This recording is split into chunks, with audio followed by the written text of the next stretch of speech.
Here's a full 1600-word article crafted in narrative style for your YouTube story. It was a chilly evening, the kind of night when the streets glow under dim yellow lights and the world feels a little quieter than usual. At the edge of town, just outside a small diner, an old sedan sat broken down with its hood lifted and steam rising faintly into the cool air. The car's owner, a young woman, stood nervously beside it, scrolling through her phone for a tow service she wasn't sure she could even afford. She looked tired, her coat wrapped tightly around her, her eyes betraying both frustration and sadness. Just across the street, a man named Daniel was closing up his small auto repair shop. He was a single dad, known around town for his honesty and generosity, though his life wasn't easy. Raising his little daughter, Emily, on his own had been a journey filled with challenges. His wife had passed away years earlier, leaving him to balance work, parenthood, and the weight of grief. Still, Daniel carried himself with quiet strength. He believed in kindness, and he believed in doing good even when no one was watching. As he locked the shop door, he noticed the broken-down car. Something tugged at him, an instinct that wouldn't let him just walk away. He crossed the street and gently approached. "Excuse me," he said softly, not wanting to startle her. "Car trouble?" The woman looked up, relief flickering across her face. "Yeah, it just stopped on me. I'm waiting on a tow, but it's going to take over an hour. And honestly," she hesitated, her voice almost breaking, "I don't know how I'm going to pay for the repairs." Daniel gave her a reassuring smile. "Let me take a look. No promises, but maybe it's something simple." She hesitated for a moment, then nodded. Something in his calm demeanor made her trust him. Daniel rolled up his sleeves and leaned under the hood. Within minutes, he diagnosed the problem, a loose connection that he could easily fix. With steady hands, he adjusted the part, tightened a few bolts, and after a little work, the car roared back to life. The woman's face lit up. "You fixed it. How much do I owe you?" Daniel shook his head. "Nothing. Just glad I could help. Save your money for something important." Tears welled up in her eyes, not just because of the kindness, but because she had been carrying so much weight on her shoulders. She introduced herself as Sarah. Life hadn't been easy for her either. She was a single mom, working 2 jobs just to keep a roof over her head.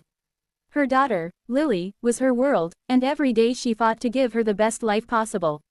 Just then, Daniel's daughter Emily tugged at his sleeve. She had been sitting in the shop office coloring, and now she peeked shyly at Sarah. Daniel smiled at his little girl and said, "Emily, this is Sarah." She was having some car trouble. Sarah crouched down and greeted Emily warmly. That small gesture didn't go unnoticed. Most people overlooked children in conversations, but Sarah looked into Emily's eyes and spoke to her with kindness. Emily instantly felt a connection. Later that evening, Daniel invited Sarah and Lily into the diner nearby so they could warm up and grab a bite. Over cups of hot chocolate and plates of fries, the 4 of them talked like old friends. Daniel learned that Sarah's husband had left years ago, leaving her to raise Lily alone. Sarah learned about Daniel's loss and how he had been doing his best to raise Emily. As the night went on, Emily leaned closer to Sarah, giggling at her gentle jokes and stories. When Sarah excused herself to take a quick call, Emily turned to her dad with a look so serious it caught him off guard. She leaned in close and whispered, "Daddy, she's my mom. Please marry her." Daniel's heart nearly stopped. His daughter's words pierced straight through him. He smiled softly and hugged her, not knowing what to say. Children often saw truths adults overlooked, and in Emily's innocent heart, she had felt something powerful, that Sarah was someone who could fill the void in their lives. Over the next few weeks, Sarah and Daniel's paths kept crossing. Sometimes it was intentional, a shared coffee after work, or bringing the kids to the park together. Sometimes it was by chance, running into each other at the grocery store, or Sarah stopping by the shop when her car made a strange noise again. With each meeting, their bond deepened. Daniel admired Sarah's resilience. Despite the hardships she faced, she carried herself with dignity and strength. Sarah admired Daniel's gentle heart and the way he poured his soul into being both mother and father for Emily. And both children, Emily and Lily, seemed to blossom in each other's company. One evening, after a long day, Sarah dropped by the shop with a small basket of homemade cookies as a thank you. Daniel was surprised, not just by the gesture, but by the warmth in her eyes. They talked for hours after closing, opening up about their fears, dreams, and the quiet loneliness that had followed them for so long. In that conversation, Daniel realized something. Sarah wasn't just someone who needed help. She was someone who made him feel whole again. And Sarah realized that Daniel wasn't just kind, he was someone who truly understood her struggles, someone who had walked through fire and come out stronger. The children noticed too. Emily would slip her tiny hand into Sarah's without hesitation, and Lily often looked up at Daniel with admiration, as if she had found the father figure she had been missing. One Saturday morning, Daniel planned a picnic at the park. He brought sandwiches, lemonade, and a kite for the kids. They laughed, played, and for a few hours, the world felt perfect. As the sun dipped lower, Emily tugged at Sarah's hand and said loudly enough for everyone to hear, "You should marry my daddy. You'd be the best mommy ever."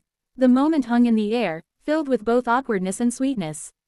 Sarah blushed, Daniel laughed nervously, and the children beamed with hope. It wasn't a proposal, not yet. But it was a spark, a dream spoken aloud by a child who believed in happy endings. And maybe, just maybe, it was a dream that could come true. As weeks turned into months, their bond only grew stronger. Daniel continued to fix cars and help his community without asking for anything in return. Sarah found in him not just support, but someone who believed in her when life had worn her down. And the children, they were the glue, the pure-hearted reminders that love could be rebuilt, that families could be made in unexpected ways. One evening, under a sky full of stars, Daniel looked at Sarah with a smile.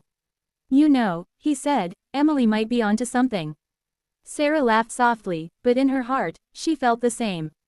Two people, broken in different ways, had found healing together. Two little girls had found the family they had been wishing for. And all of it started with a broken car on a cold night, a helping hand, and a whispered wish from a little girl's heart. Love doesn't always arrive in grand gestures or perfect timing. Sometimes, it comes quietly, through kindness, through resilience, through the innocent words of a child who sees what adults cannot. And when it does, it reminds us that families aren't always made by blood.